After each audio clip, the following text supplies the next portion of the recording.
Alright, so welcome back. So there was a new IGN interview that happened over the weekend. I think there was also a few other interviews that happened. So this one is the Mortal Kombat 1 devs breakdown Mei and DLC characters reveal. So let's go ahead and begin. Later this year, one of the most iconic fighting game series of all time is coming back so hard, it's resetting the entire timeline. Here to talk about Mortal Kombat 1, I'm joined by Ed Boon, Dominic Ciancholo, Thiago Gomez, Yuri Lowenthal, and Kelly Hu. Welcome, everyone. Thank you for having me. Okay, so Yuri and Kelly are there as well. So, first of all, one of the big announcements you're making here at Comic-Con, Kelly, you're going to be playing Mei. I am? Coming back. I am. Oh my god, his life flashed before his eyes. When was the last time we saw Mei in the series? You know, I think it might have been Okay, Armageddon, was it? Oh, was it, okay. It was Oh, quite they're a talking while ago. playable. Yeah, They're we're talking very playable. excited. One of the returning 3D characters, which has been requested quite a bit from our fans. So Kelly, where does Mei fit into the story here? I have no idea. Cool. Because I'm not the one who makes the stories. I just go into She the is so booth, silly. I say She the is so dialogue silly. that they tell me to say, and they're the ones who put it all in there. Yeah, Right, definitely yeah, a great, of course, Queen, Yes. of course. for that one. Yeah, so Mei in the rebooted Mortal Kombat universe is the first constable of the city of Sundo, which is Outworld's capital city. Okay, She's okay. responsible for policing and maintaining order, that kind of thing. And before she had this role, she was the head of the Umgadi, which is the new palace guard for the royal family of Outworld. And Wait, so I think that's what Tanya is now, is the head of the Umgadi. So Mei obviously is no longer that. So that would make sense for them to have some type of like rivalry, or like Tanya genuinely distrusts Mei because of what happened to King Jared. I'm not sure, so we'll see. a lot of responsibility. She's obviously a very tremendous fighter, and she's got a really enhanced position in the new universe. Now, what's her playstyle like in Mortal Kombat 1? Oh yeah. You know, we tried to incorporate a number of her kind of signature moves that she's had in. Yeah, people are talking about it all over Twitter, showing off the old moves compared to the new ones, because they did revamp a lot of the older original moves, which is very cool to see, of course. In the previous games, but now she's kind of got this this fireworks effect thing. The fireworks is definitely one of my favorite aspects that they've added. I think her firework fatality might be my favorite fatality like ever. It genuinely is like, it's such a cool idea. Let's see what Thiago has to say. She, you know, a lot of her effects are really kind of these bright colors, and they kind of lean back into the kind of aesthetic of the Sundo city, and there's a lot of really bright, awesome effects that are associated with her. Wait, so that stage with the fireworks, with the purple sky, that's Sundo then, right? That basically confirms it, unless I'm crazy. Because obviously Outworld has been depicted with the purple sky before, but Sundo is the capital of Outworld, and the firework effects and the like bright like festival colors is in that stage. I'll have a picture of it on screen, but we didn't really know where that was, so it makes sense. We knew it was in Outworld, like for sure we could come to that conclusion, but it makes more sense now that it's Sundo, and they basically confirmed it. And it's cool that Mei actually pulls from that inspiration. So Very cool. Yeah. I believe you're also shared that Tanya and Baraka are both coming. That's Yep, right. yep. And that's another, you know, Baraka we had to bring back, obviously, but, you know, story-wise, instead of just kind of that being part of his race, it's more of like an infection, right? And it's like a disease. So both Melina and Baraka have this disease called Tarkat, which causes them to kind of have the growths in their teeth and all that. So a lot of these characters are coming back as you know them, but their origins are completely different. Yep, That's yep. the big draw. I think of that's so this game. exciting.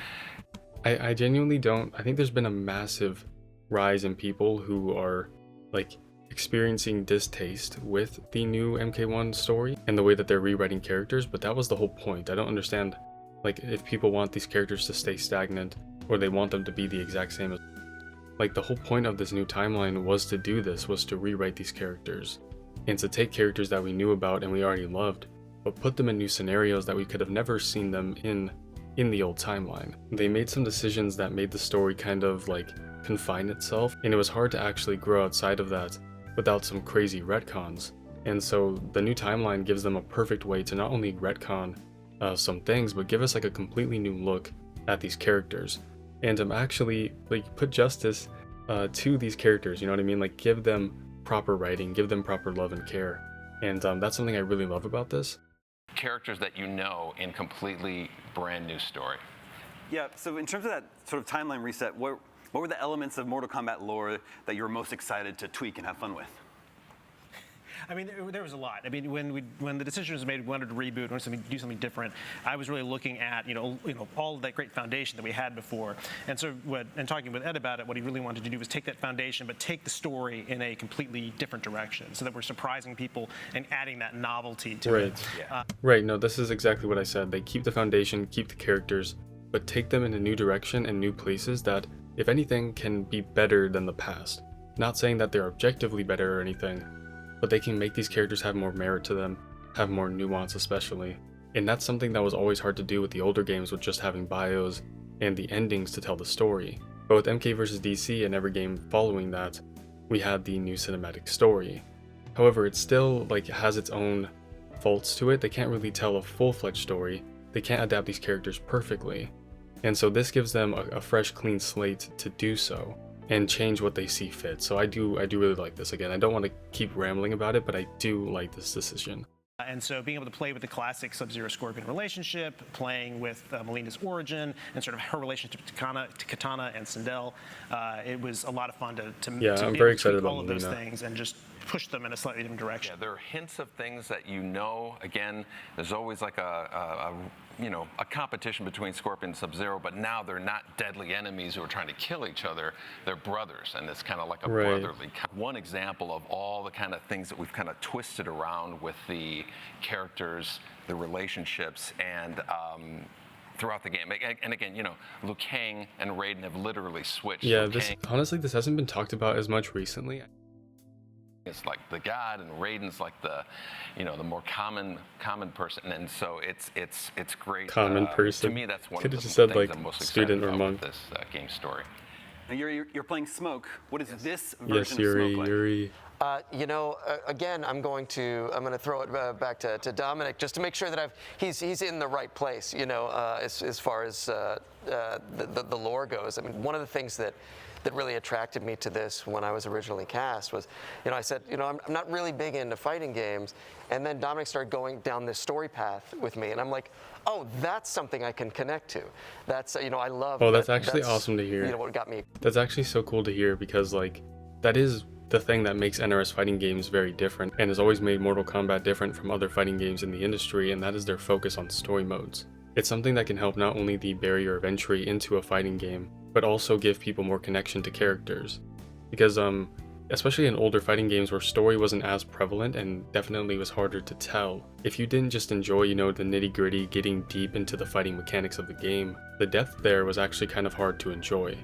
That's why with Mortal Kombat games, it's always nice to see that there's actually separate fan bases or different people that like different things. So there's people that love the competitive side, there's people that love the story side, the lore, the characters, again, the fighting system, the online play, all of that stuff. Excited finally, about this in particular was that all the story that's coming into it and the story that's being created.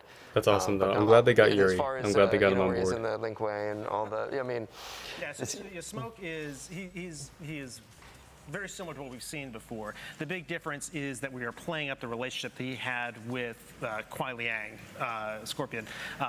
There it is, chat. That's crazy. Scorpion. Oh my gosh. Yeah, he basically just confirms it. With Kuai Liang, Scorpion. And he knew that he was dropping a bombshell to the big fans, but to people who are probably casual, they listen to that, they're like, okay, yeah, Scorpion, whatever. But he knew he was being silly with it, sneaking it in there. But yeah, okay, so that changes a lot of theories. Not necessarily. I guess everyone kind of thought that was going to be the case, but it is confirmed. Scorpion is Kuai Liang, meaning Hanzo is somewhere out there. Maybe he's happy with his family. That's awesome to think about. But it is interesting, because does that mean Hanzo is nowhere to be seen throughout this entire game? I don't know. I find that hard to believe. Maybe not, right? And I think that this opens up a new story element, a new track that they can go down with the character of Noob Saibot, with the character of Bihan and Kuai Liang. Everything is going to be different now. And I do like the relationship, which I think they're going to talk about now, I do like the relationship between Smoke and Scorpion. I think that that's going to be very fine-tuned and also challenged within this story, because like Bihan is definitely not aligning his beliefs with their father. That is going to not sit well with them. We know that they already have distaste with what Bihan is doing. I think that that element of them being brothers and them having each other's backs despite what Bihan is doing is going to actually evolve in the story. But we'll have to see what actually happens with that. I want to see what he says about Kuai Liang and Smoke right here, because he did just drop a huge bombshell about Scorpion's identity. So let's go ahead and see. And it is taking that relationship and deepening it and fitting that into that whole brother dynamic. He is the adoptive brother of Sub-Zero and Scorpion, and it really levels up. Such a cool change. It's such a good change. Their relationships.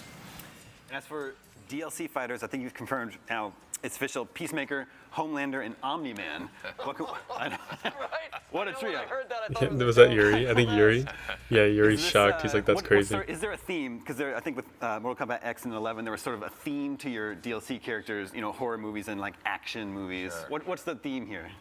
Well, obviously it's R-rated or M-rated.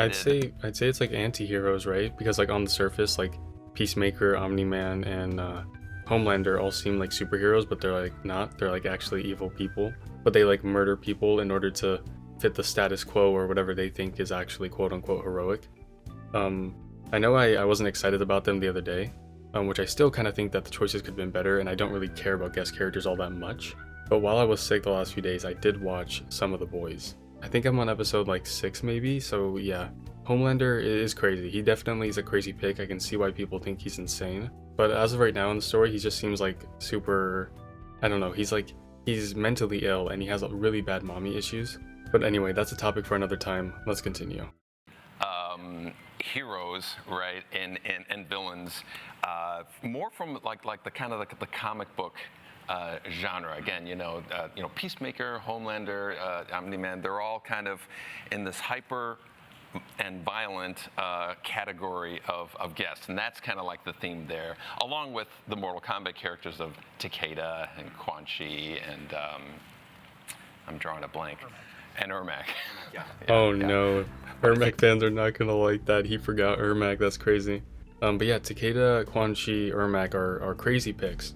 A lot of people probably wanted those characters to be base, except for Takeda, I guess. From what I've heard, he is actually Takeda Takahashi. He is not Takeda that founded the Shirai Ryu.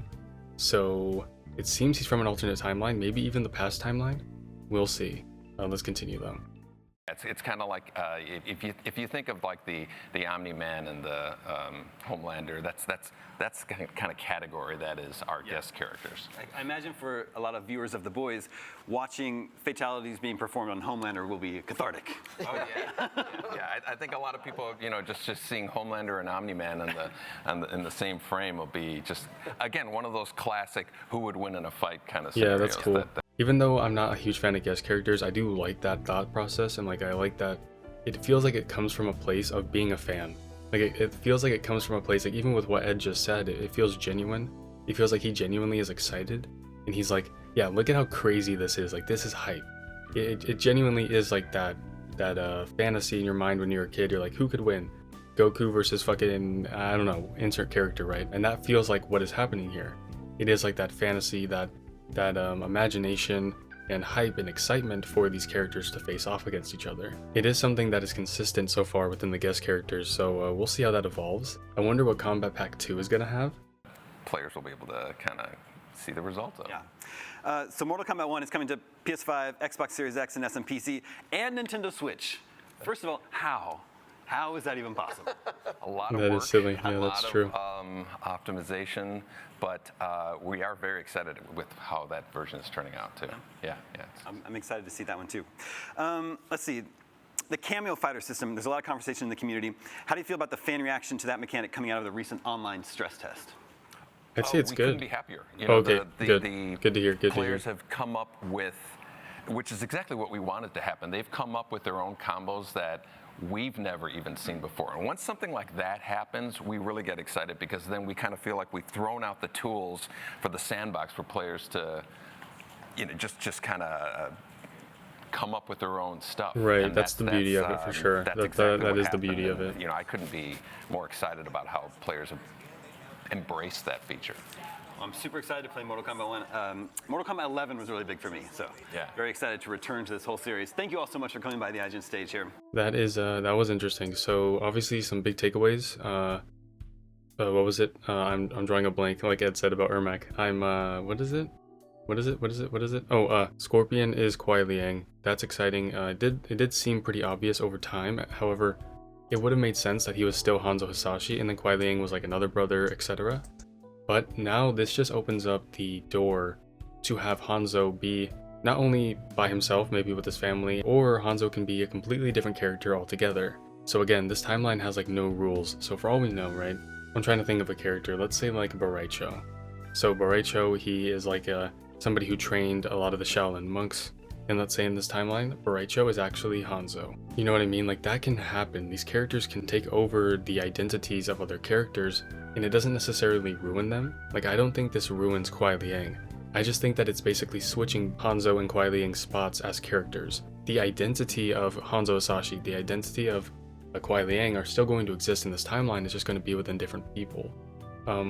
I think that can be weird and that can be kind of odd and jarring, but I hope that they handle it correctly. I think that with Scorpion and like the Kuai Liang stuff, it does look like a very enjoyable plotline and something that is going to be memorable and also a big part of the story. I know people are going to be on the fence about this all the way up until it releases, and even after the release when we actually play the story, I know it's going to be very divisive, but this is a new timeline. This doesn't have to be something that is the end-all, be-all to the older iterations of the characters. Just because this timeline exists doesn't mean the other ones can't be acknowledged, they can't be your favorite, they can't have like characters that you enjoy. That all can still happen. I feel that MK1 existing doesn't ruin all of those things in hindsight. Like it doesn't really ruin anything from the past that has been built up. It is a completely new timeline. I think that we should accept it as such, and we should try and enjoy what they do with this. Now, I'm mainly saying this from the perspective of somebody who is on the fence about it, but I'm not. Like, in all honesty, I don't have any issues with this, and I think that it is good. I'm very excited to see what they do with more characters now that we know changes like this are possible. They are biological brothers. They basically eliminated Hanzo Hasashi as like a named character, as somebody's identity.